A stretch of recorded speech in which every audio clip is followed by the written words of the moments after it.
খবরদার রান্নার বদনাম করবেন না কখনো। রান্নার বদনাম করেন নাকি?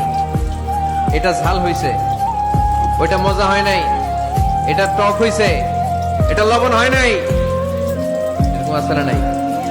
লবণ হয় নাই, বউরের তালাক দিছে, এরকম আছে না নাই?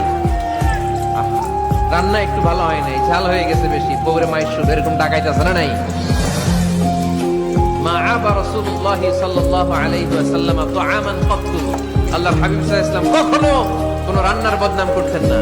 ইনিশতাহাহু আকালাহু, বুখারীর বর্ণনা। ভাল লাগলে খেতেন, ভাল লাগতেছে আরো খেতেন, আরো খেতেন। ওয়া ইন কারিহাহু তারাকা, ভালো না লাগলে রেখে দিতেন, ওর দিকে তাকাইতেন না। কিন্তু কখনো বলেন নাই লবণ হয় নাই, কখনো বলেন নাই ঝাল বেশি হয়েছে, কখনো বলেন নাই রান্নাটা মজা হয় নাই। সুবহানাল্লাহ পড়বেন না?